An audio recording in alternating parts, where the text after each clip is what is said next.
The banging began right after 1 o'clock in the morning. I know since the old grandfather clock in the corridor had just finished its solitary toll when the first strike hit against my front door. Not a knock, a strike, the sort of noise that tells you whoever is on the other side has ceased pretending to be polite. I sat up in bed slowly, the way a man my age has to sit up. 68 years of hockey traumas and cement work in the Calgary winters. Don't leave a body in a rush to move. My hip popped, my lower back objected. I reached for the lamp on the nightstand and switched it on. And that's when the second strike came. And this one was different. Weightier, like steel against wood. I knew that noise. I'd swung enough mallets in my life to recognize one when it hit something. Dad, open this goddamn door. My son's voice. 38 years old and still sounding like he did at 17 when he didn't get his way. Except now there was something beneath it I hadn't heard before. Something cold, something that had made up its mind. I swung my legs off the bed and put my feet on the cold flooring. The Christmas tree was still up in the living room, even though it was the middle of January. I'd been meaning to take it down. Margaret would have had it down by Boxing Day. Margaret had been gone 14 months now, and the tree was just one of 100 things I hadn't been able to bring myself to deal with. Dad, I swear to God, I will smash this door down. Another strike. Then a woman's voice. My daughter-in-law. Just do it, Brennan. Just get it open. That was when I felt it. A hand light on my shoulder from behind me. I should have shrieked. A man my age alone in his house, feeling a hand land on him in the dark. I should have had a heart attack right there in the bedroom doorway.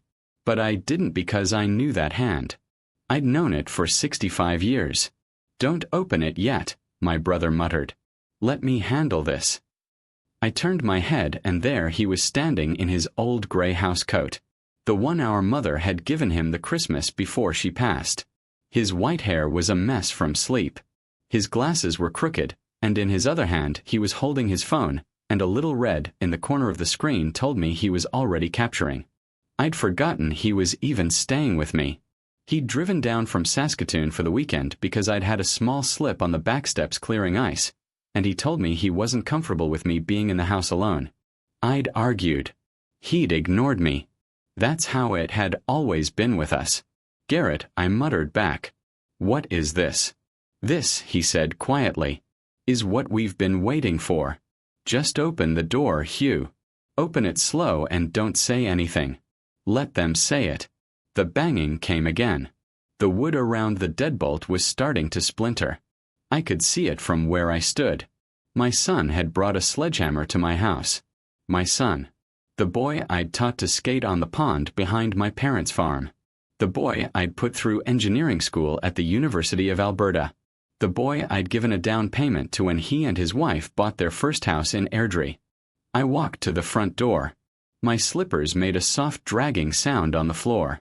My brother was 3 steps behind me. The phone held low at his hip. The camera angled up. I undid the chain. I turned the deadbolt and I opened the door. My son was standing on the porch in the cold, no coat on, just a black hoodie pulled up over his head. The sledgehammer was in his right hand, the head of it resting on the wooden boards of the porch. His wife, Mariel, was behind him, and she was holding her phone up too, but her camera was pointed at me, pointed at my face, like she was already filming the evidence she was going to need. Took you long enough, my son said. I didn't say anything. Garrett had told me not to. You're going to let us in, he said. And you're going to sign some papers and then we're going to be done with all of this. His wife stepped forward. We tried to do this the easy way, Hugh. She'd never called me Hugh. For 12 years, she'd called me Dad or sometimes nothing at all. The fact that she'd switched to my first name told me everything I needed to know about what was about to happen next. Sign what papers? I asked. My brother's hand moved at his side. He was reminding me. Don't lead. Let them say it. My son pushed past me into the house. He didn't take off his boots. He tracked snow and salt onto the rug Margaret had bought at the antique market in Inglewood the summer before her diagnosis. His wife followed him. She closed the door behind her. Neither of them noticed Garrett standing in the hallway shadows. "Sit down, Dad," my son said. He gestured at the kitchen table like it was his own house. "We need to talk about the cabin." The cabin. Of course, it was about the cabin. 1,200 square feet on the shore of Pigeon Lake, 2 hours north of where we were sitting. My father had built it with his own hands in 1962, hauling cedar logs out of the bush in the back of an old Ford truck. I had spent every summer of my childhood there. My own kids had spent every summer of theirs. There were pencil marks on the doorframe of the back bedroom, marking the height of my son and my daughter every July from when they were 3 years old. The cabin was worth something now. Lakefront property in central Alberta wasn't what it used to be. The last appraisal Margaret and I had done just before she got sick came in at $820,000. What about the cabin? I said, "You're going to sign it over to us." My son sat down across from me. He laid the sledgehammer across the kitchen table like it was a serving platter tonight. "We've got the paperwork. Mariel had a notary friend write it up. You sign, we leave, and nobody has to know about any of this." "Know about what?" He smiled. It wasn't a smile I recognized. "Dad, come on. We both know you've been slipping. The fall last week, the way you forgot Mariel's birthday in November, you leaving the truck running in the driveway for 3 hours that time. You're not safe to be making decisions anymore. The doctors are going to agree with us. We've got a friend at the foothills who's already willing to write a letter. You're going to lose the house. You're going to lose the cabin. You're going to lose everything to long-term care fees inside of 2 years. We're trying to protect what's left of the family for the family." I looked at him. My son, the boy whose first word had been, "Daddy." I looked at his face and I tried to find that boy somewhere in there. And I couldn't. There was just a man with cold eyes telling me my own brain wasn't working right so he could take my father's cabin. "And if I don't sign," his wife answered, "then we file for guardianship on Monday. We've already met with a lawyer in Edmonton. He's confident. We've got the medical. We've got the witness statements from the neighbors about the truck. We've got everything. And once we're your guardians, we make all the decisions anyway. The house, the cabin, your savings, the pension from the union, all of it gets administered through us. It just takes longer and it costs more in legal fees, fees that come out of your estate. Which means there's less for everyone in the end, including us. So we'd rather do this the easy way." "The easy way," I said. "The easy way," I said. "The easy way," my son repeated. I felt very old in that moment, older than I'd ever felt. My wife had been dead for 14 months, and my son was sitting at her kitchen table at 1 o'clock in the morning with a sledgehammer, telling me I was too senile to know what I was doing, while his wife held a phone up to record me agreeing to it. I wanted to cry. I won't pretend I didn't. There's a particular kind of grief a man feels when he realizes the child he raised has become a stranger wearing his child's face. But I didn't cry because that's when Garrett stepped out of the hallway.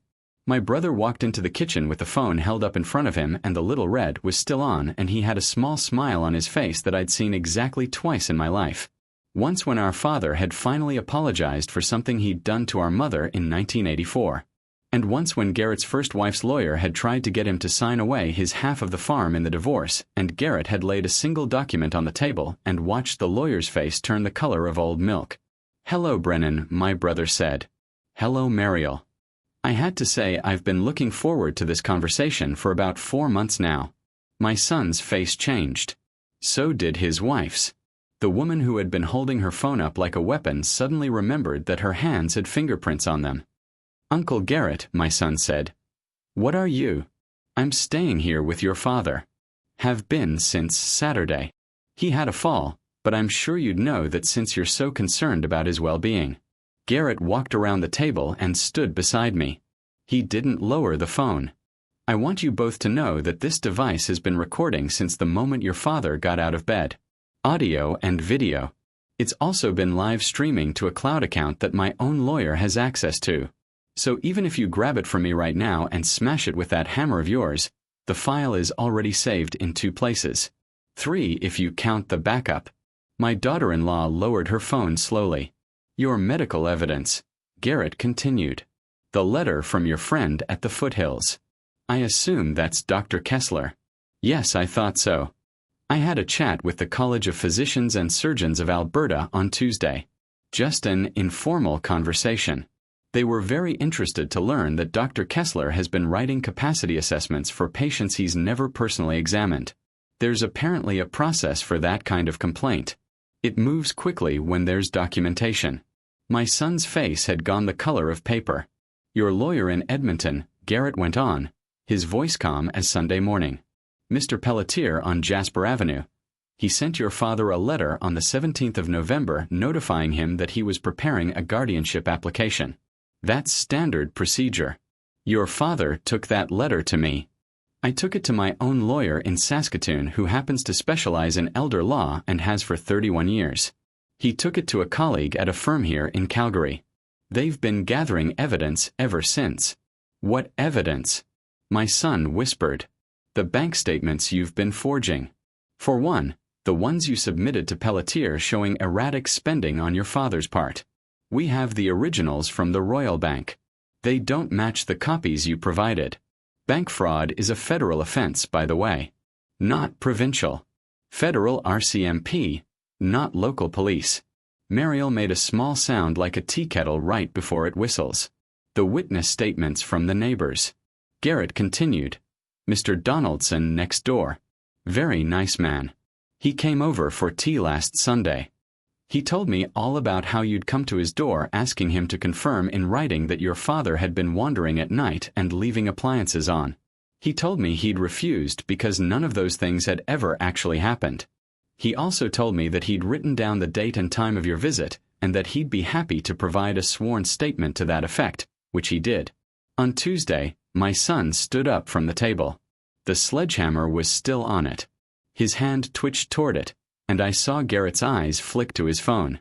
And I knew that was being recorded, too. Every micro-movement of it, and I knew my son knew it. And the cabin, Garrett said. The reason you're here tonight at 1 o'clock in the morning with a hammer. The cabin is in a trust has been since 2019. Your mother and father set it up after your mother got her diagnosis because she was concerned about exactly this. It cannot be sold. It cannot be transferred. It cannot be borrowed against. It passes to your sister upon your father's death, free and clear, with the stipulation that you and your children are entitled to use it for 2 weeks every summer for as long as you live, which frankly after tonight your father might want to revisit. My mind slid forward like a slide projector clicking forward. Lainey, 41 years old, living in Halifax, married to a fisheries biologist, mother of 2 girls I didn't see often enough, Lainey, who had called me every single Sunday morning at 10 o'clock for the last 14 months without missing one, just to ask how I was. He said a man my age needs to figure out who he is on his own and that I'd been figuring it out wrong. Leaning on Margaret for 43 years and then leaning on grief for 14 months. And now it was time to stand up for myself. He was right. He was always right. He was always right. That was the most annoying thing about him. I changed my will that spring. Lainey gets the house and the cabin both with the same stipulation about her brother's children being able to use it. But only after their father has served his time and demonstrated in writing an understanding of what he did and why it was wrong. I'm not holding my breath, but I'm not closing the door either. Not entirely. They're my grandchildren. Margaret would have wanted some kind of door left open for them. I sold the truck. I didn't need it. I bought a small Subaru that I can actually get in and out of without my hip seizing up. I joined a curling club. I played in my 20s and stopped. And I'd forgotten how much I'd loved it. There's a man there named Doug, a retired schoolteacher who has become something like a friend, which is not a word I use lightly at my age. We have coffee on Wednesday mornings. We don't talk about what happened. He knows. Everybody at the club knows. They don't ask. My granddaughter Racine calls me on FaceTime every Sunday now. Her sister sometimes joins. They show me their drawings. They tell me about school. Racine asked me last month why her cousins don't visit anymore. And I told her that her cousins were going through some hard things with their parents and that when they were ready, we'd see them again. She said that was fair. She's 9. She's a better person than I'll ever be. I think about that night sometimes. The banging on the door. The sledgehammer on the kitchen table. The look in my son's eyes when he told me I was slipping. I think about how easily it could have gone the other way. If Garrett hadn't come down for the weekend. If Margaret hadn't called him in May. If she hadn't seen what was coming when I was too close to it to see it myself. A man builds a life. He builds it slowly, brick by brick, year by year. And he assumes, because he can't help assuming that the people he built it with are building alongside him. Sometimes they're not. Sometimes one of them is just waiting. Waiting for the right moment to take what he wants. The thing nobody tells you about getting older is that your dignity is not something the world keeps for you. Your dignity is something you have to carry yourself all the way to the end. And there will be people, sometimes people you love most, who will try to take it from you. Sometimes with kind words and concerned faces. Sometimes with a sledgehammer at 1 o'clock in the morning. You keep it anyway. You keep it because it's yours. Because you earned it, because no one else gets a vote. That's what I learned that winter. That's what my brother taught me and what my wife knew before either of us did. And what my granddaughter will hopefully never have to learn the way I did. Hold on to your dignity.